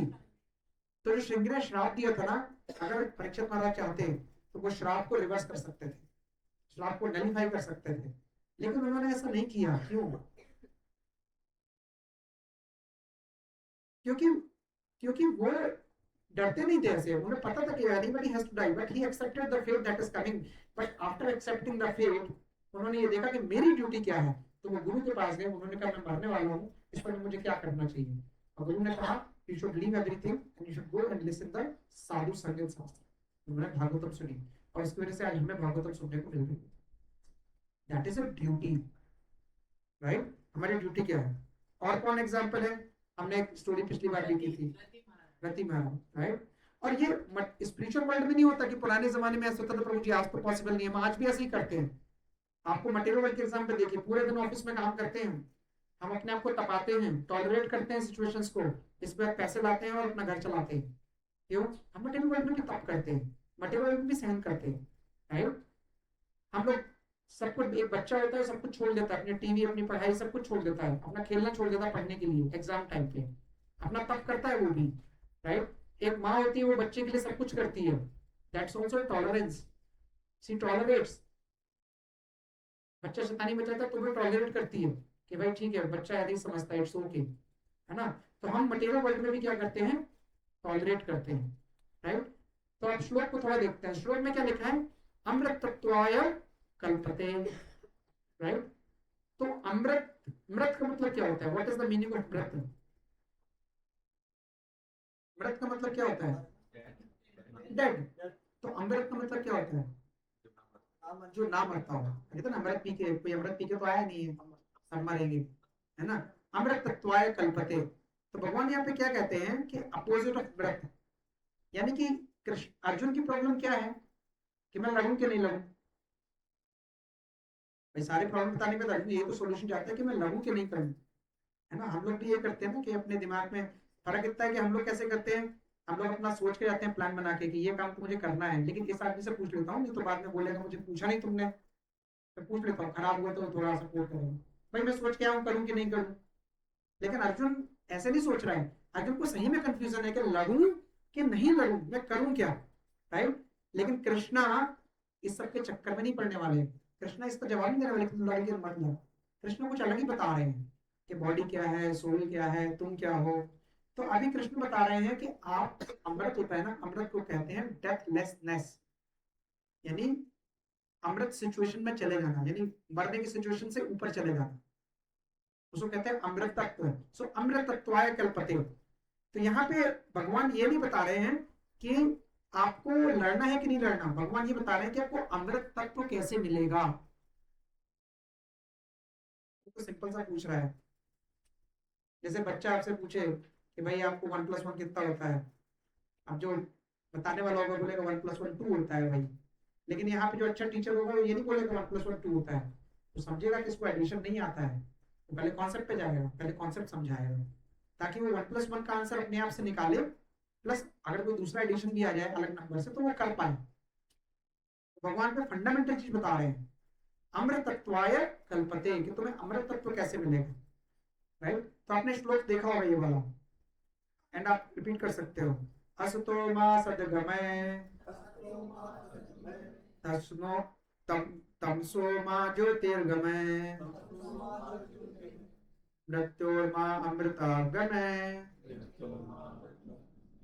ओम शांति शांति शांति। तो अमृत तत्व की बात सिर्फ भगवत गीता नहीं करती। यहाँ भी देखो थर्ड लाइन को देखो, आप थर्ड लाइन में क्या लिखा है? अमृत्यो मायकल, यानी अमृत तत्व की बात हो रही है। अभी हम इस श्लोक में क्या सीख रहे हैं कि मुक्ति की योग्यता क्या है, what is the qualification for liberation, है ना, राइट। तो कृष्णा कह रहे हैं कि देखो युद्ध तो एनीवे फिनिश हो जाएगा। कृष्णा के दिमाग में चल रहा है कि भाई आप युद्ध तो फिनिश हो जाएगा, लेकिन बात करते हैं कि तुम्हें अमृत तत्व कैसे मिलेगा, तो तुम अमृत तत्व तक पहुंचोगे कैसे, राइट। सो जब आप किसी चीज के हिसाब से फिक्स होते हो ना, तो आपको अमृत तत्व मिलता है। तो आगे कृष्ण क्या कहते हैं, इसी श्लोक को देखिए दोबारा से, बुक में देखिए क्या लिखा है, सम दुख सुखम धीरम। सम दुख सुखम धीरम का मतलब क्या है कि जो सुख और दुख में बराबर होता है, बराबर सोचता है, right. So gross body change हो जाएगी, लेकिन आपको प्लेन और प्लेजर के बारे में नहीं सोचना है। सटल बॉडी चेंज होती रहेगी, आपको इसके बारे में नहीं सोचना है, क्योंकि इसकी वजह से जो सोल है वो कहाँ जाएगी, अमृत तत्व में जाएगी। तो आपको अपनी ड्यूटी पे ध्यान देना है। अभी एक नया वर्ड आ रहा है यहाँ पे, ड्यूटी। तो ड्यूटी का मतलब क्या है कि आपकी ड्यूटी क्या है, सो आपको ये सब सहन करना है, टॉलरेट करना है, और टॉलरेट करके अगर अपनी ड्यूटी अपनी कर पाए तो आपको करना है। तो आप क्या होगे कि आपको अपने दुख पे रोना नहीं है और अपनी ड्यूटी करना है। ड्यूटी कैसे, मतलब समझो कि आपके घर में कोई मर जाता है, तब भी आप अपनी ड्यूटी करते हो ना, आप जाते हो, गैस जलाते हो, खाना बनाते हो, खाते हो ना। आपको ये नहीं लगता ना भूख नहीं लगी, आप खाते हो, आपको खाना बनाते हो, खाते हो। क्यों क्यों खाते हो भाई, आपको दुख है तो मत खाओ, क्यों खाते हो खाना, क्योंकि खाना हमारी बॉडीली ड्यूटी है, इस बॉडी को खाना चाहिए, तो हम ड्यूटी करते हैं। लेकिन अभी मटेरियल ड्यूटी करते हैं, सटल ड्यूटी नहीं करते। सटल दुख रहता है, लेकिन एक्चुअली हम लोग इतने क्या कहते हैं उसको, बेशरम हो गए हैं, ढीठ हो गए हैं कि कुछ देर में भूल जाते हैं। मर गया ठीक है भाई, 4 दिन बाद देखेंगे, भूल गए तो हमारा चढ़ा दो, हो गया, मर गया तो मर गया, रोए थोड़ी बैठ के अपना दुकान पे जाएंगे, काम धंधा देखेंगे, है ना। सटल बॉडी को भी समझा लेते हैं, लेकिन सोल क्या करे। तो यहाँ पे क्या बोल रहे हैं कि आपको अपनी ड्यूटी तो करना ही है। अर्जुन ने जब रोया था ना अभिमन्यु के लिए, तब कृष्णा ने कुछ नहीं बोला, लेकिन उसने भगवत गीता सुनी थी। अगले दिन उसने क्या किया था, अगले दिन वो गया, उसने अपना धनुष उठाया, गांडी, और फिर से युद्ध करने लगे, क्योंकि that is the duty of Kshatriya. Kshatriya की ड्यूटी है, क्या ड्यूटी है, कि लड़ना है। तो भगवान यहाँ पे क्या कह रहे हैं कि आपको सुख होगा, दुख होगा, तो क्या हम स्टोन बन जाएं। कई बार हमें ये होता है कि अब सीख के तो आए, सम सुख के दुखी, सुख दुख में इससे हम रहना है, हंसे नहीं, जोक नहीं करें, हम हंसे नहीं, हमारा जीवन का सारा आनंद खत्म हो गया, नहीं नहीं, हंसो, हंसने से कोई प्रॉब्लम नहीं है। दुख हो रहा है तो दुख भी रखो, कोई प्रॉब्लम नहीं है, लेकिन ये समझो कि हम ये बॉडी नहीं है, हम ये माइंड भी नहीं है, हम सोल हैं। और ये सब होने के बाद अपनी ड्यूटी पे वापस लग जाओ, राइट। जैसे भी गर्मी चल रही है ना, रात में बढ़िया एसी चलाया और सो गए, फिर ठंड लगी थोड़ा बंद कर देते हैं, कभी कभी ऑटो एसी भी रहते हैं आजकल, 1-2 घंटे में बंद हो जाते हैं, है ना। इसके बाद सुबह फिर लगा तो फिर चलाया, या कुछ लोग रात भर चलाते हैं। तो एसी चलाते टाइम ये नहीं सोचना कि बस चल रहा है एसी तो चल रहा है, ठीक है, 4 बजे नहीं 5 बजे 5। आपकी ड्यूटी है, आपको चैंटिंग करनी है, आपको भगवान के नाम का जप करना है। आप उठो ब्रह्म मुहूर्त में और जप करो, बस दैट इज योर ड्यूटी। आपकी ड्यूटी है शास्त्र पढ़ना, आप थोड़ा टाइम निकालो, 10 मिनट डेली शास्त्र पढ़ो। आपको बोला है कि आपको क्लास करनी है 1 दिन हफ्ते में, 1 ही दिन करनी है, क्लास में आओ, सुनो, दैट्स योर ड्यूटी। आपको भगवान को भोग लगाना है, कुछ तो भगवान को खिलाना है, दैट्स योर ड्यूटी, राइट, है ना। जैसे मान लो कि हम किसी से पूछें, जैसे मान लो हम अमित प्रभु से पूछे, अमित प्रभु आपके घर में कितने लोग हैं, कितने लोग हैं आपके घर में, 2 + 2 कितना हो गया, 4। आपके घर में 4 लोग हैं, एक्चुअली आपके घर में 5 लोग हैं, गोपाल जी भी तो हैं। हम सब ऐसे ही सोचते हैं, अमित प्रभु नहीं सोचते हैं, हम सब ऐसे ही सोचते हैं। खाना बनाना था 4 लोग का बना लो, बाहर जाना है 4 लोग जाएंगे ना, गाड़ी में तो जगह 4 लोग की है। ऐसा नहीं कि मैं करूँ गोपाल जी को लेकर, लेकिन गोपाल जी का क्या, भगवान भी तो है। तो हम भगवान को भगवान नहीं समझते, हमारे दिमाग में वो हमेशा पीछे ही रहता है। लेकिन जब हम सोचते हैं कि नहीं यार भगवान भी है, उनको भी भोग लगना है, उनको भी उनका भी दिन होगा, उनकी भी रात होगी, उनको भी गर्मी लग रही होगी, उनकी भी पूजा होनी चाहिए, then we treat him as a god, then we treat him as a living entity. हम समझते हैं भगवान कौन है, वो भी एक हमारे घर का मेंबर है, राइट। इसीलिए घर में मंदिर होना चाहिए, इसीलिए घर में एक डीटीज होने चाहिए, और उनको हम उनकी सेवा करें, बिकॉज उन्हीं से बुद्धि आएगी, है ना। सो यहाँ पे वर्ड आ रहा है ड्यूटी। तो अगला देखते हैं, अगली लाइन देखते हैं। अगले लाइन में क्या लिखा है, यम ही व्यथा यतन्ते ते पुरुषम पूर्व शर्षभा। यानी व्यथा का मतलब क्या होता है, डिस्टर्ब होना, यानी जैसे हम कहते हैं ना बहुत व्यथित हो रहे हो आप, व्यथित मतलब दुखी हो रहे हो, तो ऋषभा मीन्स बेस्ट, ऋषभ। So person who is not disturb is called what, ऋषभ। सो भगवान यहाँ पे अमृत तत्व के बारे में बता रहे हैं कि अमृत तत्व क्या है। तो जो मैंने एग्जाम्पल दिया कि रोना चाहिए कि नहीं रोना चाहिए, हमने समझा कि हमें रोना नहीं चाहिए, रो सकते हैं हम, लेकिन हमें उसके बाद क्या करना है, ड्यूटी। जैसे पिछले 2.14 में प्रभुपाद ने एक एग्जाम्पल दिया था कि पुरुष सुबह उठ के नदी में नहा रहा है, या लेडी मई जून में गर्मी है तब भी खाना बना रही है किचन में, है ना। आजकल के किचन तो बहुत एडवांस्ड है, आपको एसी मिलता है, चिमनी मिलता है, गैस है, लेकिन आज भी गांव है, देहात है, आप जाओ वहां पे आज भी मई जून में चूल्हे में, कंडे में, खुले में लोग खाना बनाते हैं, क्योंकि लेडीज की ड्यूटी है to nurture the family with the prasad, and they do it, they don't get कि नहीं मेरी ड्यूटी नहीं है। तो ड्यूटी करना बहुत जरूरी है। हमारी ड्यूटी क्या है, जैसे घर में पुरुष की ड्यूटी अलग है, और बच्चों की ड्यूटी अलग है, और महिला की ड्यूटी अलग है, और घर में जो बड़े बुजुर्ग हैं उनकी ड्यूटी अलग है। बड़े बुजुर्ग की ड्यूटी होती है कि धर्म का स्थापना करो, अच्छी चीज सिखाओ, वो कैरी करते हैं परंपरा को, संस्कार को, अच्छे संस्कारों को, आज खुद भी सीखते हैं, दूसरों को भी सिखाते हैं, राइट।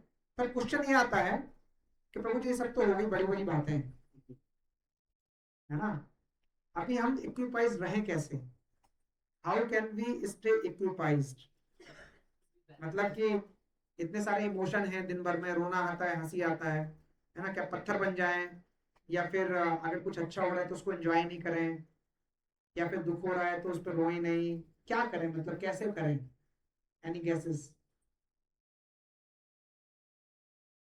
भगवत गीता तो हमें ये सीखना है ना, कुछ कुछ श्लोक से सीखेंगे ना हम लोग, तो फायदा क्या आने को, टॉलरेट करें, वेरी गुड, और be not the controller, we are not the controller, दिमाग में रखें, ओके, और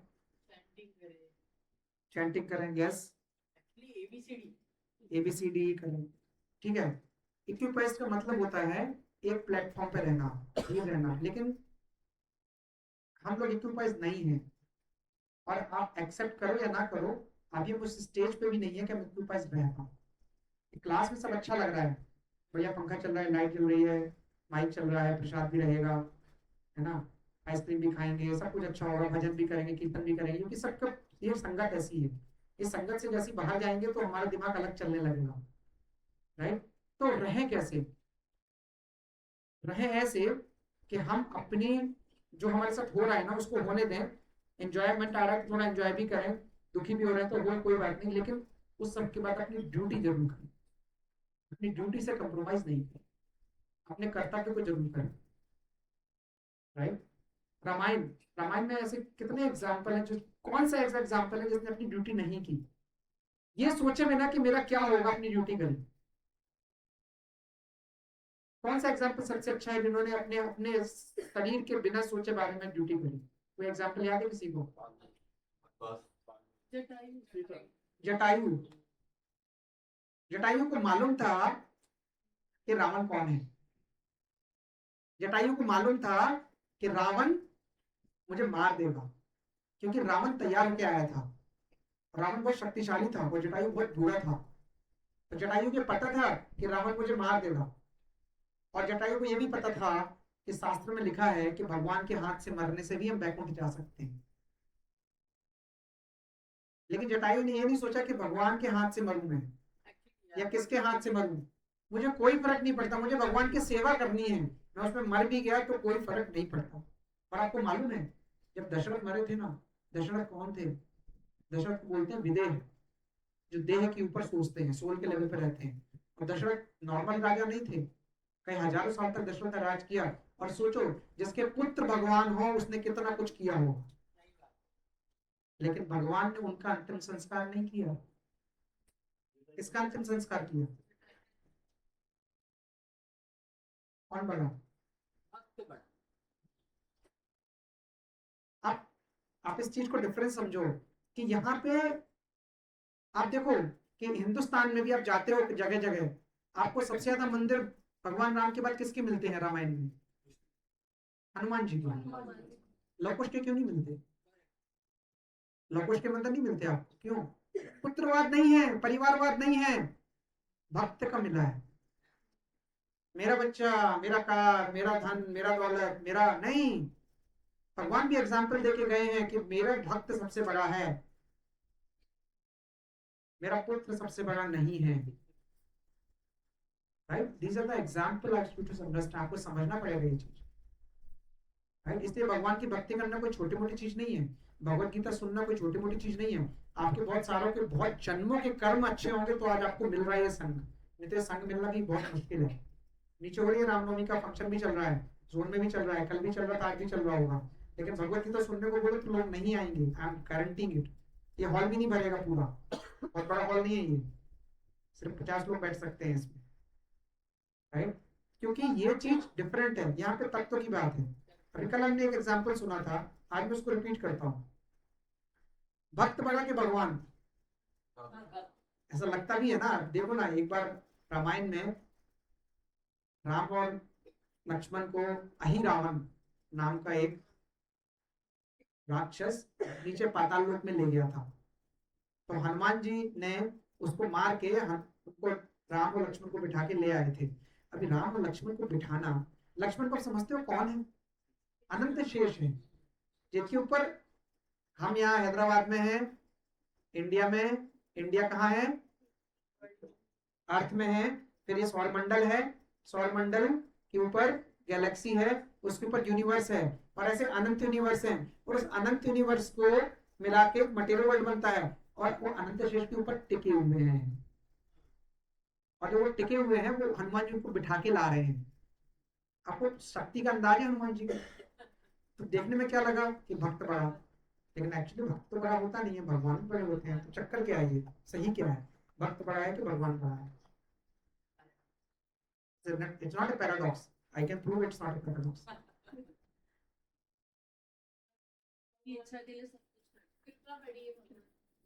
कृपा पढ़िए, ओके। भगवान अपने भक्त को प्रेज करने के लिए और उन्हें पॉपुलर करने के लिए हाँ, भगवान हमेशा चाहते मेरे भक्ति की बढ़ाई हो। एक्चुअली में क्या है कि भगवान और भक्त में लड़ाई चलती रहती है एक तरह की, कि तू मेरी सेवा ज्यादा करेगा कि मैं तुम्हारी करूँ। हाँ, ये चलता है, एक्चुअली में चलता है। भगवान कहते हैं कि मैं तुम्हें, मतलब I will glorify you much more than me. अरे भगवान को क्या है, सबके हृदय में बैठे हैं। रावण को मारना कोई बहुत बड़ी बात थी, निकल जाते हृदय से, मर जाता हूँ। लॉजिकल है ना, शास्त्र के सबसे लॉजिकल है।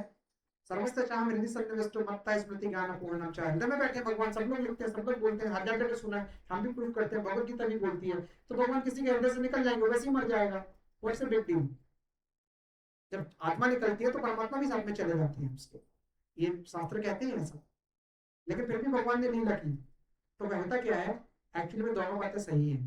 भगवान भी पावरफुल है, भक्त भी पावरफुल है, लेकिन एक चीज होती है रस और एक होता है तत्व। रस का मतलब होता है प्यार का आदान प्रदान।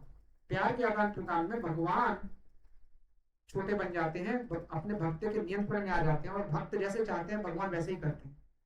लेकिन इसका मतलब ये नहीं कि हम भगवान की पूजा करेंगे भगवान हमारे नियंत्रण में आ जाए, ओम जय जगदीश हरे, कल मेरा ये काम हो जाए।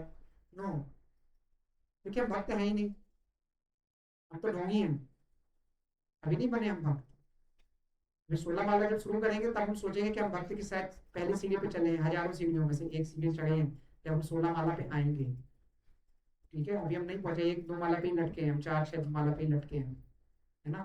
तो जो रस होता है ना, जो भगवान का सच्चा भक्त होता है ना, रस में भगवान उसके नियंत्रण में रहते हैं, वो जैसा चाहता है भगवान वैसे ही करना पड़ता है भगवान। लेकिन जो तत्व होता है ना, एसेंशियल बेस होता है ना, उसके हिसाब से भगवान ही सर्वशक्तिमान है। तो तत्व के हिसाब से भगवान सर्वशक्तिमान है, लेकिन रस के हिसाब से भक्त सबसे बड़ा होता है। लेकिन भक्त की डेफिनेशन क्या होती है, बहुत अलग है। अभी में सीखना पड़ेगा, हजारों साल लगेंगे, हो सकता है कई 1000 जन्म भी लग जाए, बट भगवत गीता सुनते रहोगे तो इसी जन्म में भी पॉसिबल है।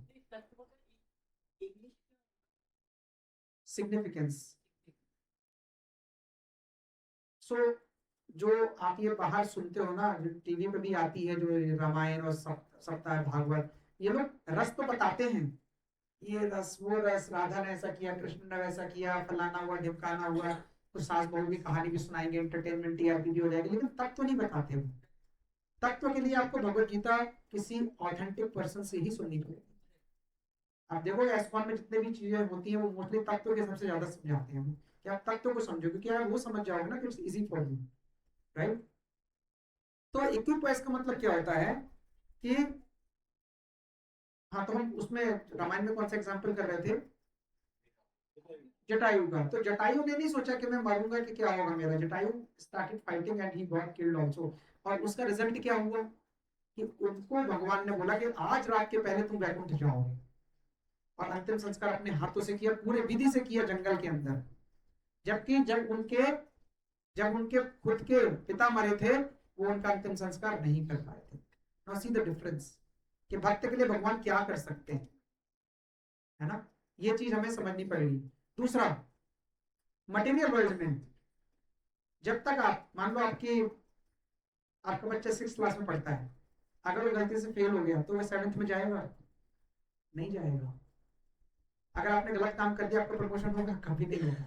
मटेरियल वर्ल्ड में लोग एफर्ट नहीं देखते, प्रयास नहीं देखते, सिर्फ इम्पैक्ट देखते हैं, रिजल्ट देखते हैं।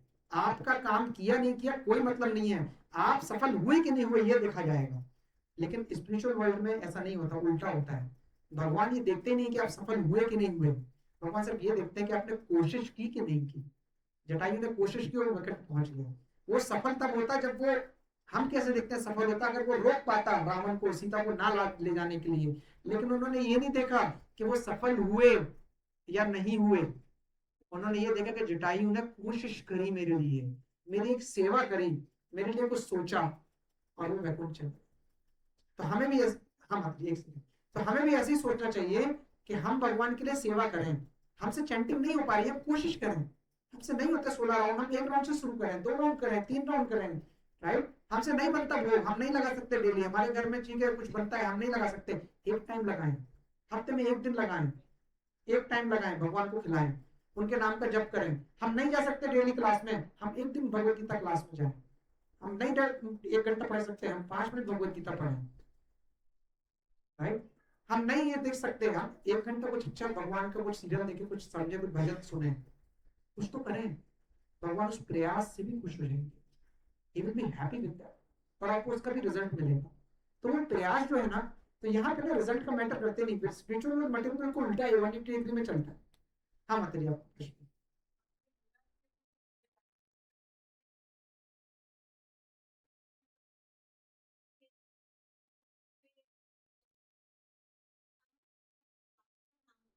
हाँ,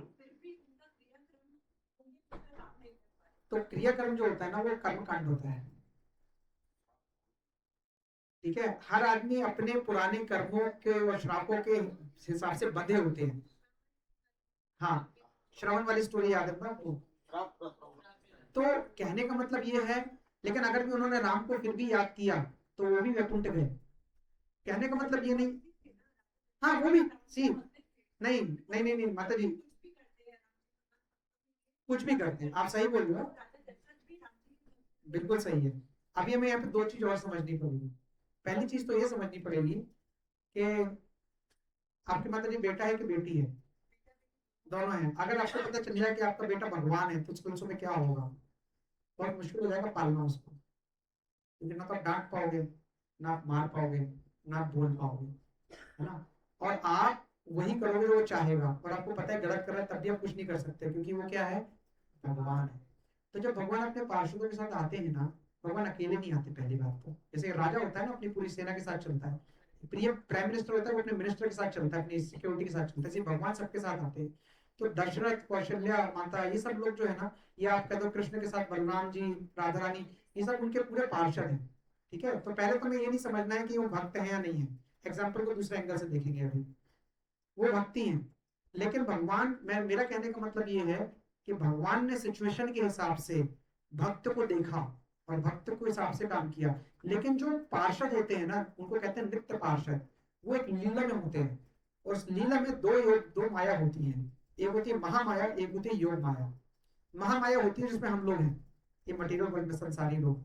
योग माया होती है, वो लोग भी माया में होते हैं, लेकिन वो लोग भगवान की लीला में माया के पार्ट होते हैं। जैसे अर्जुन संसारी व्यक्ति नहीं है, अर्जुन योग माया का पार्ट है।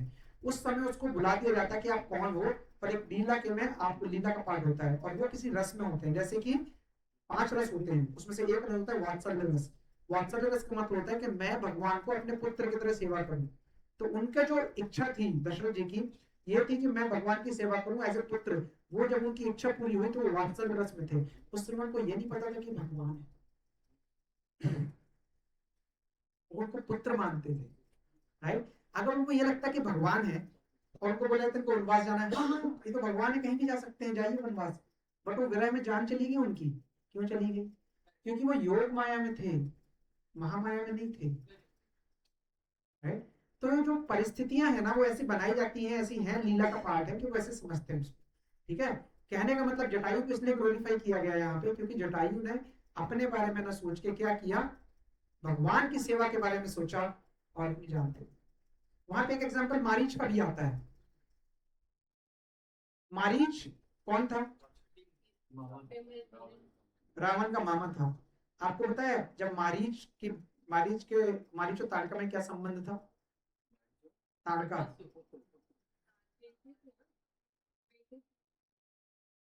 होमवर्क क्या देख के आना, ठीक है।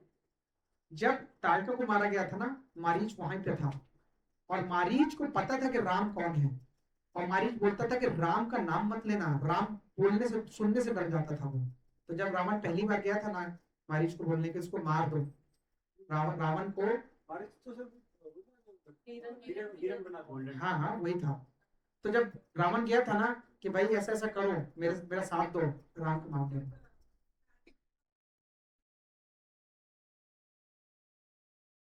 गिर गया था, भाग गया था वो, मतलब गिर गया था दूसरी जगह जाके। तब से उसको वो थंडर बोल्ट का वो याद था कि राम कौन है, राम कितना तेज मार सकते हैं, तो राम के नाम से भी डरता था। तो जब रावण ने बोला ना कि मेरा साथ दो, तो उसने बोल दिया मैं नहीं दूंगा, जाओ। और रावण चला गया था। रावण दोबारा आया था मरीच के पास और रावण ने बोला था कि तुम मेरा साथ नहीं दोगे, अगर तो वो तुम्हें बाद में मारेगा, मैं तुम्हें पहले मारूंगा। फिर मारीच ने क्या सोचा? कैलकुलेशन, यार मैं रावण के हाथ से मरूंगा, इससे अच्छा भगवान के हाथ से मर जाता हूँ, तो मैं साथ देता हूँ। किसका? रावण का। और उसने हिरण्मय के साथ दिया। लेकिन आप ये सोचो कि मारीच को वैकुंठ नहीं मिला, उसको भी एक तरह से कुछ स्वीकृति मिली क्योंकि भगवान नहीं मारा था। लेकिन जटायु ने क्या सोचा? जटायु ने नहीं सोचा। ये डिफरेंस है। हम भी ये सोचते हैं ना कि भाई भगवान की सेवा करेंगे, कुछ उल्टा सीधा नहीं करेंगे, अभी धक्का नहीं मारेंगे मंदिर में, क्यों? क्योंकि वो पाप हो सकता है। लेकिन गुरु का इंस्ट्रक्शन क्या है, वो फॉलो नहीं करेंगे क्योंकि पाप पुण्य में फंसे हैं ना।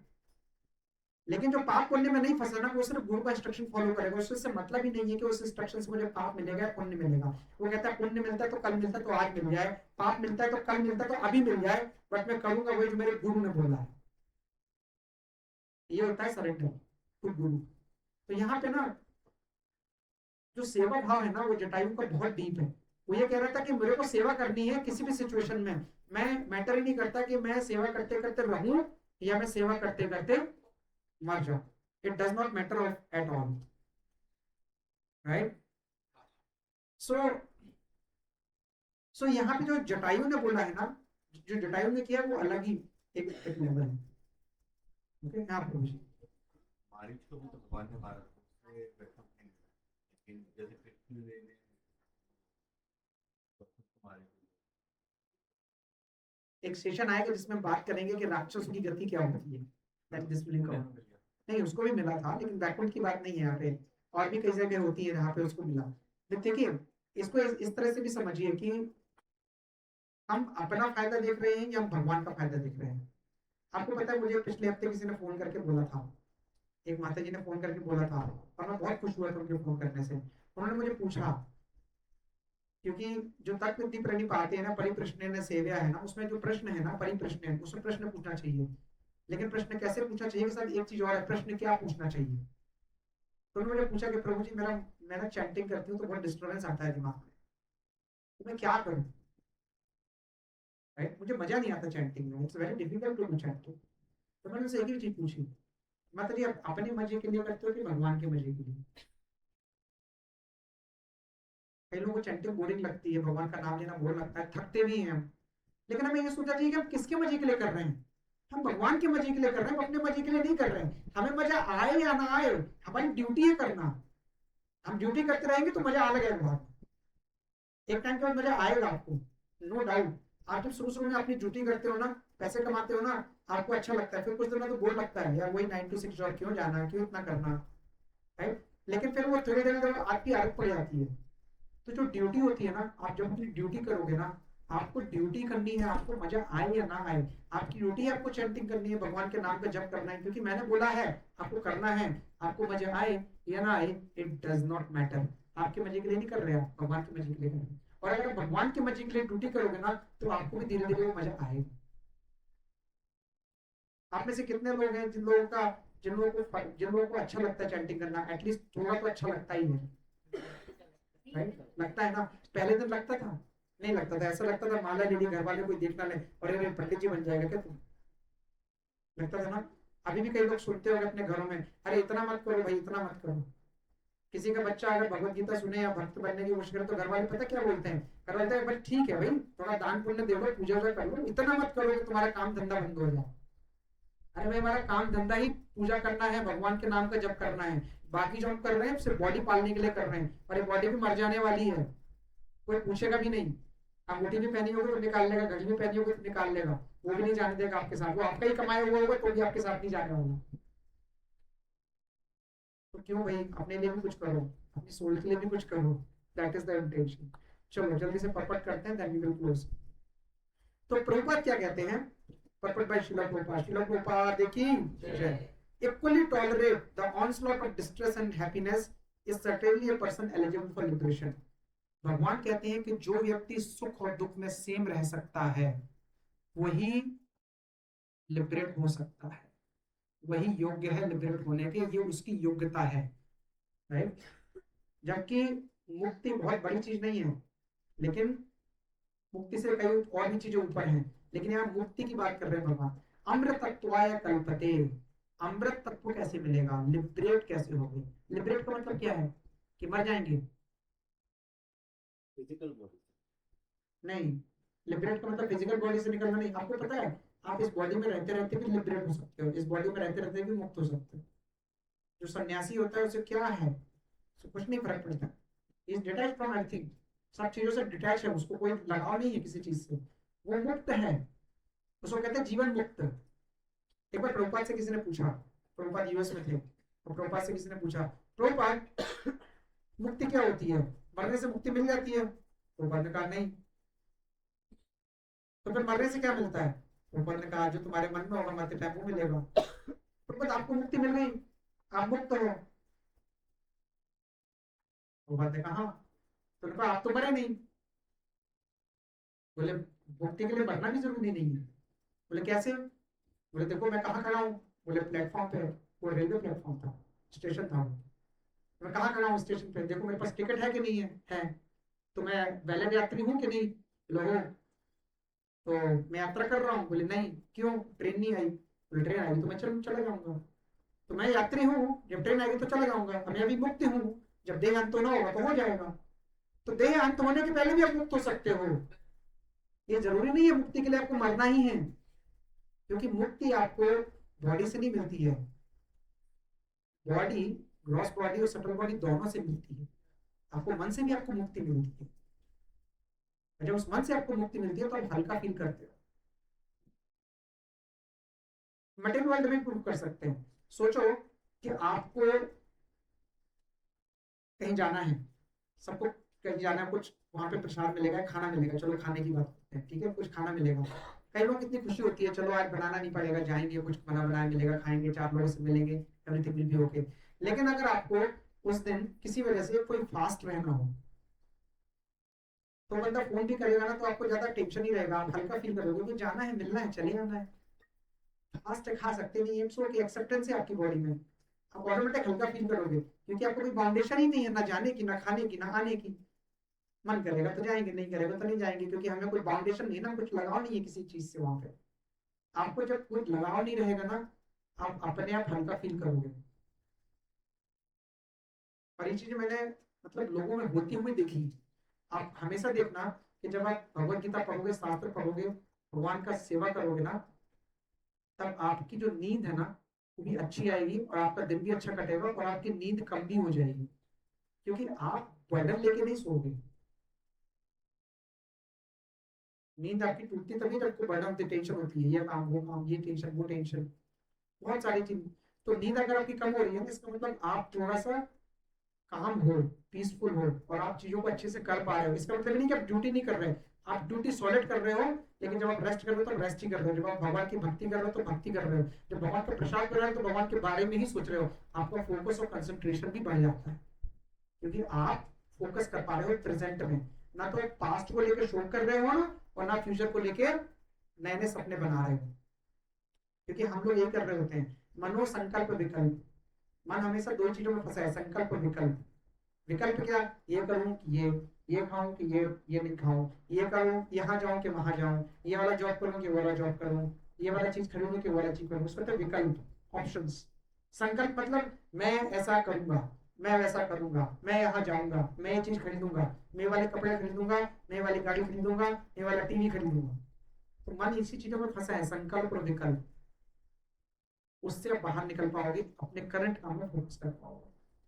दैट इज व्हाई भगवान कह रहे हैं कि सम दुखम सुखम, कोई फर्क नहीं पड़ता, क्या फर्क पड़ता है, इट्स कंप्लीटली ओके, राइट। तो वर्ष जो 14-15 है वो यही बोल रहा है, ये समरी है, अगर आपको स्क्रीन पे दिख रहा हो। श्लोक नंबर 14 क्या बोलता है कि हैप्पीनेस और डिस्ट्रेस दोनों आएंगे और जाएंगे, ठीक है, उसको क्या करना है, टॉलरेट करना है, डिस्टर्ब नहीं होते।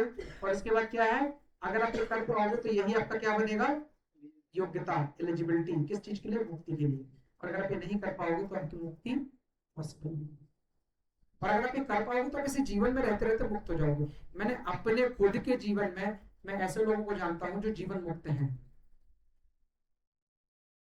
जीवन मुक्त हैं, कंप्लीटली जीवन मुक्त हैं वो, और उनसे मैं मिलता भी हूँ और उनसे बात भी करता हूँ और उनसे सुनता भी हूँ, समझता भी हूँ कि क्या है जीवन मुक्त, क्या होता है, कैसे वो बिहेव करते हैं वो लोग। और ऐसा नहीं कि वो लोग गृहस्थ नहीं है, वो गृहस्थ भी हैं, उनके बच्चे भी इंटरनेशनल स्कूल में पढ़ते हैं और वो सब कुछ करते हैं जो हम करते हैं, वो भी खाते हैं पीते हैं, सब कुछ वैसे चलता है, उनके पास भी गाड़ी है, फ्लैट है, लेकिन वो जीवन मुक्त है। हम जीवन मुक्त नहीं है, हमें बनना है धीरे धीरे करके। मगर इसका मतलब ये नहीं कि सब छोड़ देना है, नहीं, अपनी जॉब करेंगे, बच्चों को पालेंगे, सब कुछ करेंगे, कैसे करके, कैसे समझ के, अपनी ड्यूटी समझ के। और रिजल्ट जो है ना उससे ज्यादा अटैच नहीं रहेंगे, एक्टिविटी से अटैच रहेंगे, एक्टिविटी करेंगे लेकिन रिजल्ट से अटैच नहीं रहेंगे। Any questions? हाँ, दीपक प्रभु और अमित प्रभु का नंबर दिया था मैंने, शायद वो नीचे चले गए लेने के लिए, तो आप भी हेल्प कर सकते हो। नहीं गए, शादी नहीं आए क्या? मनीष प्रभु को फोन कर लीजिए इनके हेल्प में, राइट। ओके, तो अभी हमारे पास और टाइम है क्या, शायद नहीं आया तो 5 मिनट एक बार थोड़ी बाहर देखेंगे, शायद आएगा।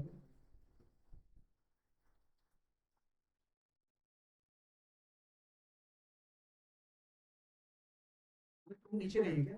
नहीं, वो घर गए। अच्छा, घर हो सकता है नीचे।